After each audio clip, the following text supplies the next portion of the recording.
Prithipati Shah becomes a grown-up man and he continues to rule.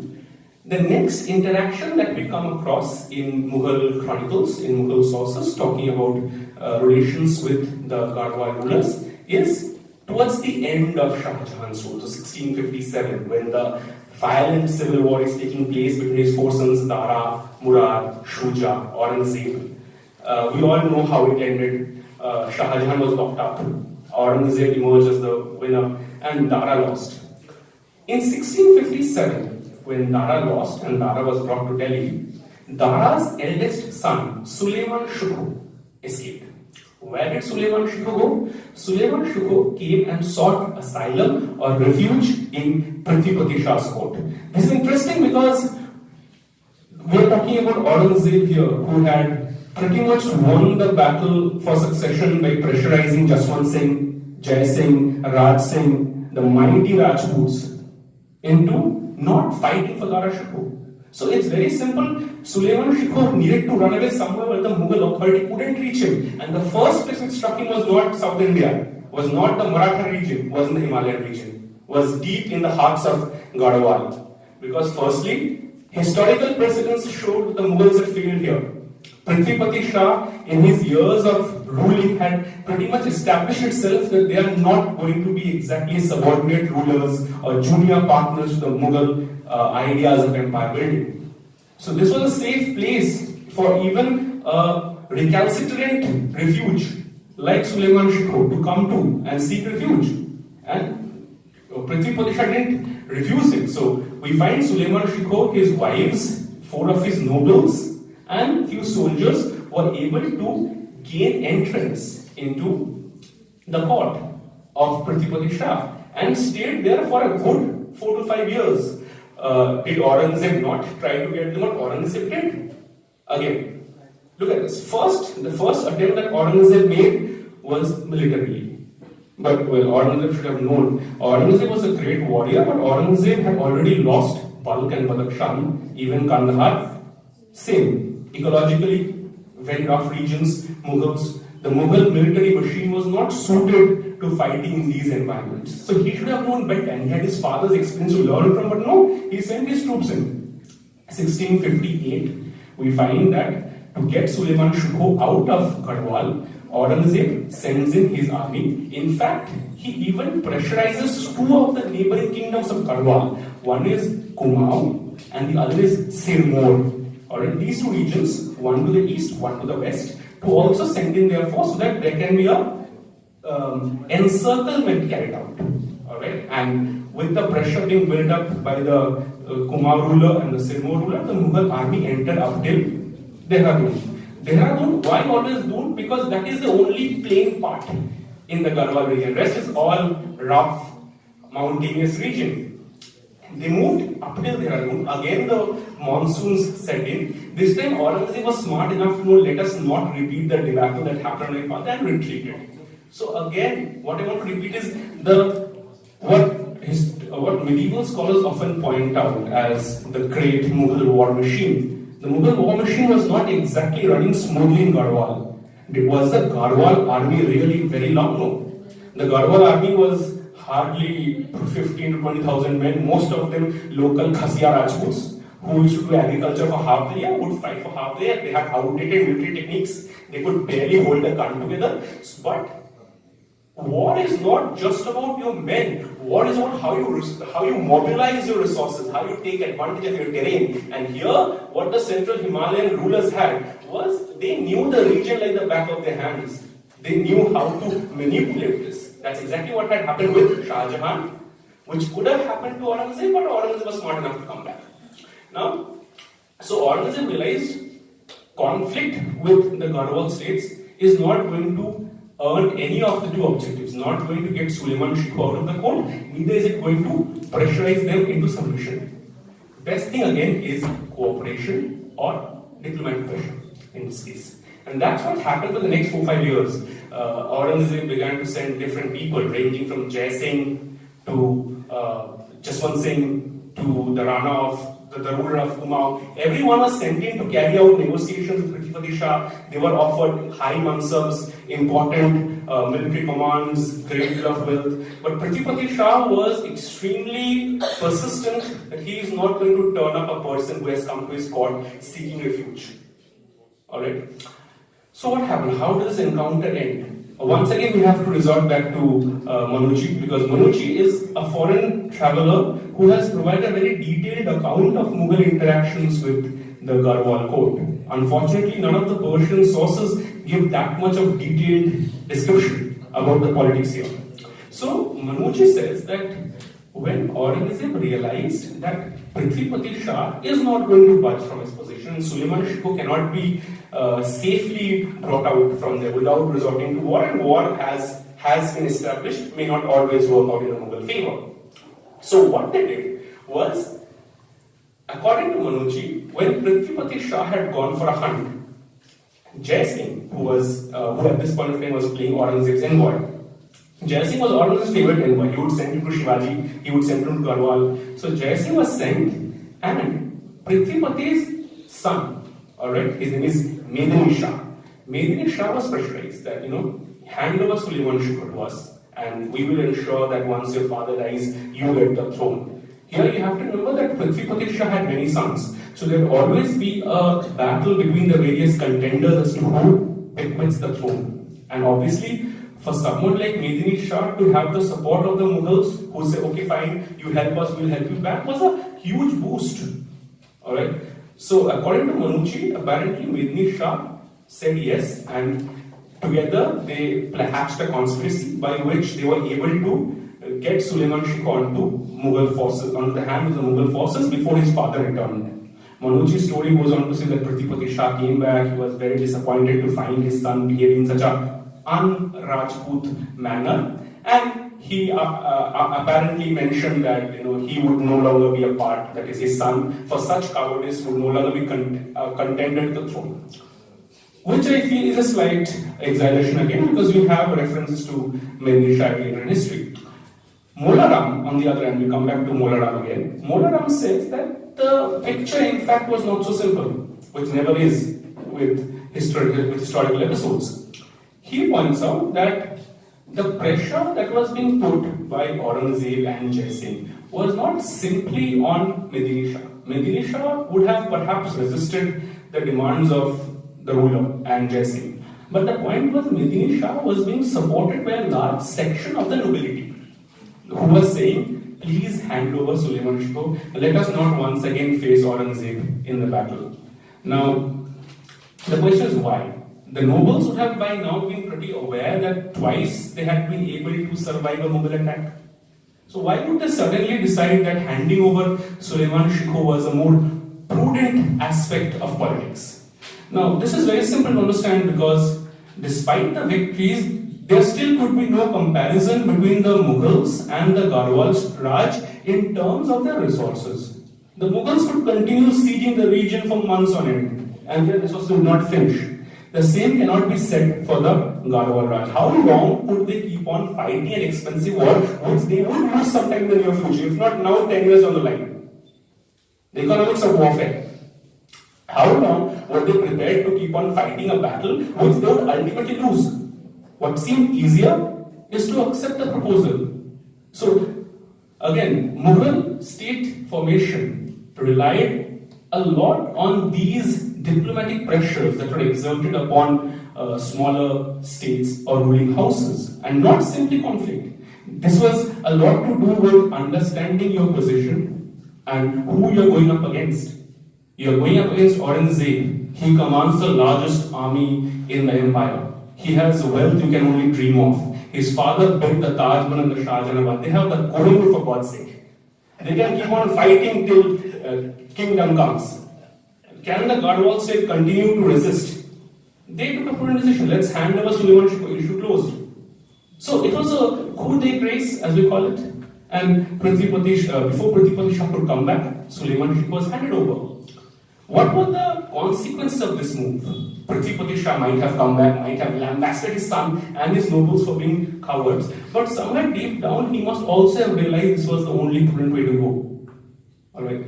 So, and here it is very interesting. Now, the next piece of information or the next source that helps us to analyze the relations between these two groups is a farman. This farman was found by my friend Anukta Gairola in the UP archives, which is in Lucknow. So this is a farman dated into 1661, alright, or 1660. You can find it in the paper. So this is by Aurangzeb. In this farman, he sends a generous letter to Principal Shah, calling him his son. The term for son being farsand in Persian, alright, and provides him with a khillat, a robe of honor. So, same person, robe of honor. Remember, Shah Jahan also sent him a robe of honor when he was a child. He had refused. Nak Katirani episode happened. The Mughals lost. Cut 20 years later, 25 years later, same thing is happening. Aurangzeb once again sends a robe of honor, a khillat, to Principal Shah. How does he respond? Same ruler. He accepts. He takes the robe of honor, alright, and sends gifts in return to the Mughal Empire or to the emperor. Now here is a complete 360-degree change. This is where the Garhwal suddenly turned void-face. Alright, till now they were willing to fight. Then suddenly Suleiman Shikoh is handed over, and they accept the Mughal khillat. Now, accepting the khillat was not simply a symbolic gesture. Accepting the khillat meant implicitly accepting Mughal authority and Mughal overlordship over you. So here Prithvi Shah, who had fought 2 wars with Shah Jahan and Aurangzeb, had defeated them to a certain extent, was finally realizing that the resources pitted against him is far too much. And there is pressure from a section of the nobility, there is pressure from his heirs to come into an understanding of sort with Aurangzeb. So it's prudent enough. Suleiman Shikoh staying in court is not going to earn the Garhwal Raj too many friends. But accepting the tutelage under Aurangzeb was definitely going to be a long-term understanding. And it is from here that we find that the relations between the Mughals and the Garhwal state changed. So far, the Garhwal state had been able to maintain a sort of independent attitude in front of the impending Mughal onslaught. But now we find they had somewhere accepted their subordinate status. In fact, to be very honest, Prithipati Shah's grandson, who is the next ruler, whose name is Fateh Shah.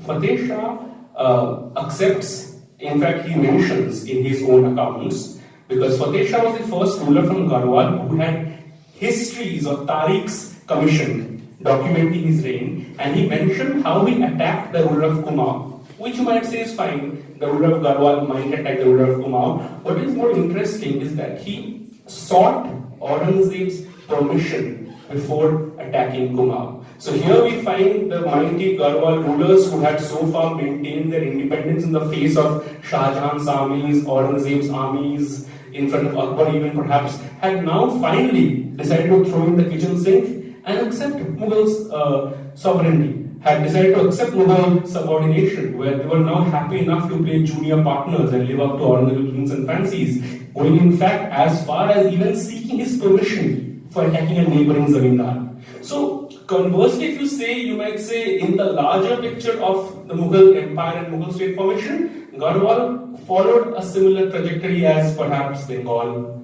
as perhaps numerous other principalities across the subcontinent, where they had to finally accept Mughal authority. But what is interesting is that Mughal authority was not achieved through warfare. Mughal authority was only accepted through the pragmatic identification of politics, that we cannot survive against a resource-based empire like the Mughals. And primarily because the Mughals were persistent enough to know that their strategies need to change. They cannot keep on relying upon conventional warfare, so they used diplomacy.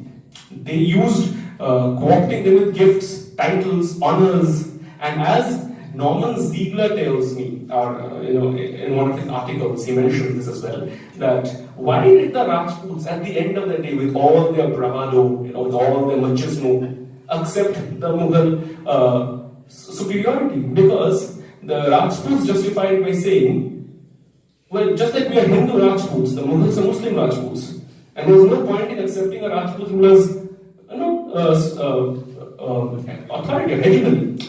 What this tends to undermine is that the Rajputs realize that barring the bravado and the machismo, Rajputana had not much to offer in terms of economic resources, and also that when it comes to giving out benefices, mansabs, jagirs, positions, ranks, monetary resources, the Mughals cannot be paralleled. So what makes better sense? Put yourself in the shoes of these local rulers. Think like them. Would you want to keep on being the last man fighting? Or would you take a safer route and co-opt yourself, jump into the bandwagon, be a part of the Mughal empire, be a part of the banner that unfurls sun and lands at you? It's easier. It's a natural choice. But the Mughal strategies were manifold. The Mughal strategy to establish its authority and domination over the central Himalayan tract moved in phases. They were smart enough to know that conflict and conventional warfare would not do it. They would have to take a resort to other means as well, and they were successful enough. The other part that I need to discuss out here is, part one, Mughals finally achieved their objective. Shah Jahan and Aurangzeb were now occupying at least even areas which their forefathers hadn't. That's why Aurangzeb's empire was territorially the largest among Mughal emperors. But what is also important is you have to understand that accepting the authority of the Mughals simply was not restricted to getting a mansab or paying a tribute.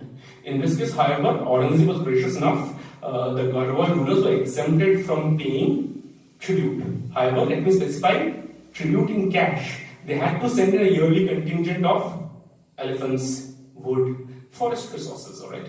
But no cash transactions here. But more than that, even if the Garhwal rulers had not accepted the Mughal authority, even if for one chance, let us be conspirators, let us look at alternative history, let us talk about, what if, though ifs and buts are best left at the coffee table, but for 1 second, let us just consider what if the Garhwal rulers had maintained that steadfast nature and not accepted Mughal authority. Then what? Being a skeptic, as you put it, you will still find that the Mughals would have won. Because the Mughal Persian culture had seeped in. These long interactions that began from Sham Shah's period, or if you believe in Mola Ram's account, to have begun from Balbhadra Shah's period till Fateh Shah's period, some 110 years or so, these left a great cultural legacy on the Garhwal rulers, who had become, by the time of Fateh Shah, extremely immersed in the Indo-Persianate tradition. Now, what do I mean by being immersed in the Indo-Persianate tradition? This is not just so. Again, going by Foucault, hegemony is not always political. Hegemony is cultural. You first have to play with the minds of your people, and only then perhaps the political power will follow. So by now we find, by the time we come into Fateh Shah, there is this very intrinsic understanding of imperial traditions in the subcontinent. To be an imperial dynasty, or to be an imperial ruling house, you needed to conform to certain models and standards, which in this case were Mughal standards. That was the same with Bengal, that was the same with even Shivaji, same with the Garhwal rulers. So you will find that by the time of Fateh Shah was the grandson, so we find that Fateh Shah actually began to commission histories for himself. And all the histories were written in Persian, not in Garhwali. They had Garhwali as well, which is a very language of the people in Bengal who had Bengali. None of the Mangal Kavyas were written in Persian, they were written in Bengali. But here you will find court histories were written in Persian. Why Persian? Because that would give Fateh Shah the legitimacy to be considered a legitimate rule. You needed to know Persian, you needed to follow a Persian tradition, which meant dressing up like the Mughal rulers. So if you look at the paintings that we have found, all of which are kept in the Royal Gallery at London, you will find that the rulers from Fateh Shah's period onwards, especially after Suleiman Shah comes to court, all of them are portrayed wearing very Mughal dresses. The long flowing robes, muslin shirts, on top of their wearing a hat. They began to write histories for themselves in Persian. In fact, even the terminology changes. So I'll give a small example. The Garhwal military, before the entire Suleiman Shah episode, was divided into small groups, which would all be identified on the basis of the territory from which they came. So two units were Labh and Bhog. Labha and Bhoga were two regions in Garhwal. So people who came from there were identified by that name. Now they were cavalry, artillery, infantry, following a very Mughal framework. very traditional classical Mughal army wings.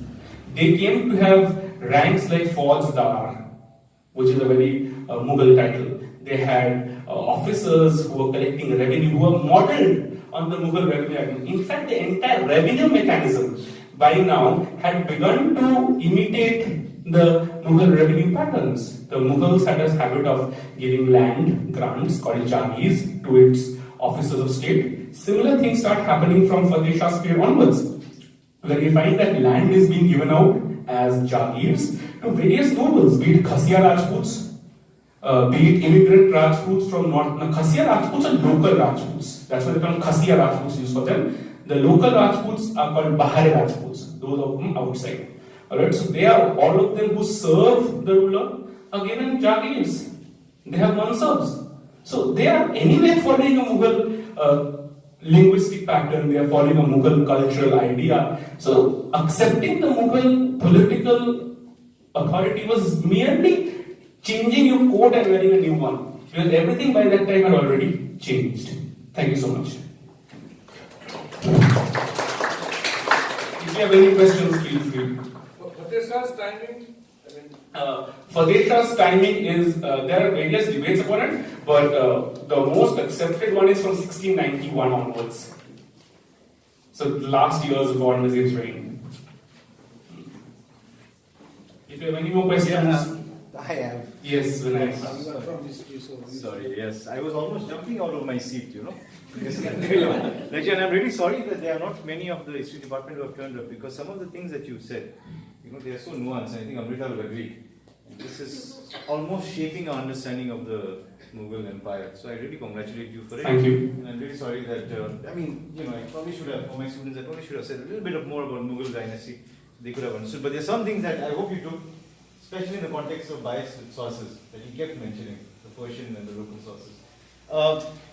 Just a lot of comments, but I really like the fact that you brought in the concept of Mughal warfare and its limitations. Right? Yes. I don't know about anyone here, but I think Kaushik Roy would have been very happy with this particular lecture. And in the context of the Himalayas, so does that create an imagination of the Himalayas as being impregnable? Right?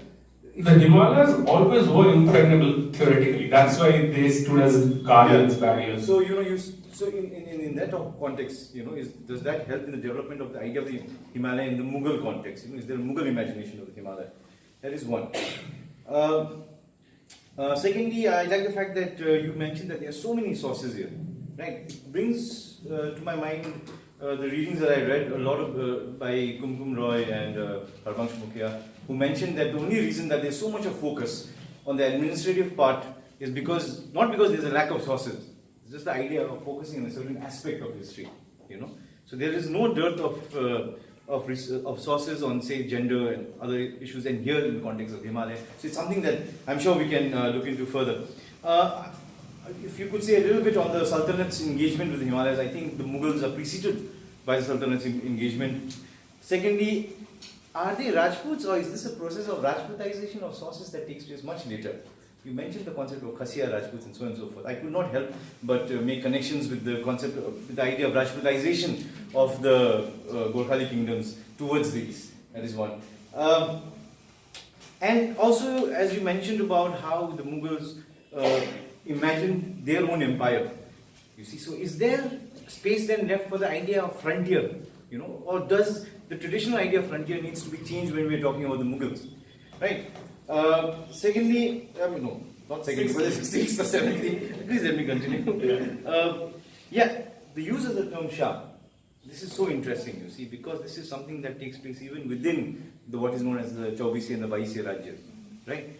If I could just point out to a certain tradition that starts with people like Ram Shah of the Gorkha kingdom saying that we were granted this title of Shah by Akbar. So what you mentioned about Mughal paramountcy and the impact of the Mughals in that region, the whole Mughal paraphernalia that takes place within the Gorkha Empire, I mean, this is just fantastic. You know, there is, I was just referring to Priyanka, there's a lot of aspects about hunting and accidents. Huh? There's the Kachwa dynasty, if you remember, the whole saying, Akbar, from then here too, you keep coming to that. And the other thing is you mentioned about Jai Singh and Jashwant Singh. Now let us remember that they are very important members of Aurangzeb's court. Yes. Right? They're not just Mansabdar, they're Amir-e-Umda. Yeah. Right? So the fact that he's sending them just goes on to show the importance of the Himalayan region to the Mughal Empire. Sorry, I got some more. So, yeah. So, I mean, you mentioned one more thing. I just like to add, like you were mentioning about how the Mughal Empire has these huge salaries. If I could just point out to the reference of Khani Jahan Lodi, whose salary was more than the entire Kharaj of Khorasan. Yeah. Which means his salary was more than the entire national revenue of, or not national, but the entire revenue of the state of Khorasan. This goes on to show how, the kind of salaries that Mughal rule could provide. We speak of bulk of Baltistan, of Deccan, of the northeast frontiers when we talk of the Mughals, right? Mir Jumla there, the Deccan. I think there is a huge possibility of looking at the Himalayas as the next region of engagement of the Mughals. And like you mentioned, we were talking initially with our director, that this entire period and the entire region is left blank. But by your presentation, it seems that the Mughals have tremendous interest in the region, which goes beyond just the traditional idea of sending armies, but also of establishing their own rule through different methods. So, what you mentioned about the cultural legacy of the Indo-Persian, again, my mind could not go back but to the Gorkha dynasty. And if you remember, when Prithvi Narayan Shah finally conquers the valley and sends the letter in Persian to the then Mughal Emperor Shah Alam to declares himself to be Yul Bakshi Shams Bahadur Jung and asks for a mansab of 4,000 zat and 5,000 sawar. So that just goes on to show the importance of the Mughal in this entire region. And I once again, thank you for listening to, and thank you for this wonderful presentation. Thank you. Any questions? I'll take them up. Yes. Thank you for this wonderful presentation. And I have only just two things to say. If you could just little bit focus on this late 17th century and the beginning of the 18th century. What happened to this state, particularly during this 18th century, this dark, which is known as the dark age, right? Or the transitional phase. What happened here? Okay. This is the number one. And number two is that Prithviraj is denying to accept this Mughal authority, right? But at the same time, he was continuing with the title, Shah. So don't you think it's an indirect way? They are, once again, this attitude is quite submissive to the Mughal authority. Alright. So, any more questions? I will take all of them together. One by Madam, since the voice. So did the Kangra rulers have some relations with the Mughals? Alright, one. And the miniature paintings there seem quite influenced by them, the Mughals. So if you could just speak a little bit. Okay. So, let's take up with what Vinayak mentioned. So, yes, obviously, this discussion reinforces the importance of frontiers. Now, understand in a modern context where we talk about binaries, borders, boundaries are very closed terms. They seem to demarcate distinctions. So we have a border between India and Pakistan. However, if you go back to the pre-modern period, the term that I and many other historians prefer to use frontiers, because frontier is a very integrative term.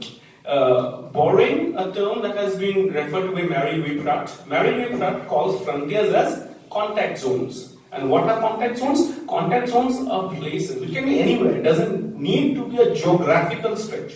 Could be anywhere where diverse forces are interacting. Now, in the Mughal imagination or in the Mughal idea of imperium, Mughal forces were interacting with these diverse forces right in northwestern India to Balkh, Badakhshan, Nazar Muhammad, his sons, in the central Himalayan region, right down to Bengal and Deccan. So they're interacting with them in different ways. They're interacting, their political maneuvers keep changing based on where they're interacting, how they're interacting, and it leaves an indelible impression on both parties. It's not that only one group gets benefited. Assimilation is always a two-way process. Alright, so that leaves a tremendous scope for understanding frontiers. That leaves a great, that actually should in fact invigorate everyone to identify and explore frontiers more as to what makes this frontiers such wonderful zones. It's just not contestation out, it could be collaboration, it could be people moving, goods moving, ideas moving, ecological landscapes moving, and not just in the Mughal period, throughout this entire landscape. That's the first thing. Secondly, talking about the Sultanate period, unfortunately we did not look into this because the focus was on the Mughals. But again, if you look at traditional sources, we have a paucity. The only reference you will find of any mention to the to the Himalayan region is when the mad ruler Muhammad bin Tughlaq decides to launch a Karachil expedition. They're not even sure where Karachil is. Some say it's Khorasan, some say it's China. Alright. So that shows that there is a certain neglect of traditional historiography on this region, which has immense potential. Understand that the Himalayan region was important. The Abul Fazl may try denying it, but this region was important. Otherwise, as Vinayak very rightly pointed out, they would not bother of sending Jai Singh out here. Jai Singh was sent to Shivaji to work out the Treaty of Pura. The same Jai Singh is being sent to work out negotiations with Prithipati Shah and the others. That means the region is important. It's there in their minds. But yes, they were not getting tangible results. That is why they're not mentioning. It's a matter of silencing your sources, as Truilaw mentioned. Sometimes the silences speak more than the actual words. You need to read between them. And I was talking about sources, the plethora of sources. I talked about Moraram. So in fact, just to get an idea of the complexity of sources we're talking about, and again, non-Persian or non-court-based sources. So the genealogy of these Parma rulers, there are 5 lists, all of which have some differences. One of them is maintained by the current family, alright, in the Shurbir Museum. That has one. One is by Molaram. There is one genealogical list of the Parmar family which was maintained by a monk in Almora. That's 3. There was one which was prepared by this assistant commissioner who was sent by the British in the region, whose name was, I think, either Gasket or Gascard, alright? Beckett. Beckett was the assistant commissioner who was sent. He made a list of the rule of the Parma dynasty, and there is a list made by Captain Hardwick, who was the captain of the military cantonment in the region. So, just a simple thing like how many rulers were there. There are 5 different lists. So, somewhere you will find that, it has 52 names, some has 65 names, and you need to study these lists, you need to study the sources written in the period in Garhwali or being written in Persian at the court to understand the complexity of the political formations that you're working with. If you only keep, or if we as historians only keep ourselves stuck to Delhi, Fatehpur Sikri, Lahore, Ajmer, Agra, we will not be getting an idea into the vast territories that the Mughals were dealing with. Understand the word Mughal still means those who are very powerful, rich. To understand the breadth and length of the Mughal Empire, you have to study the Himalayan region. For example, we have the entire Kangra expedition, which we didn't touch upon because we are talking about the Garhwal part here, where Shah Jahan actually goes and occupies Kangra. That's a military expedition launched. Garhwal is a bit different because the military expedition failed. Alright, that's the third point. Coming to Mam's question on paintings, yes, most paintings of this period, be it the Pahari style as we call it, or the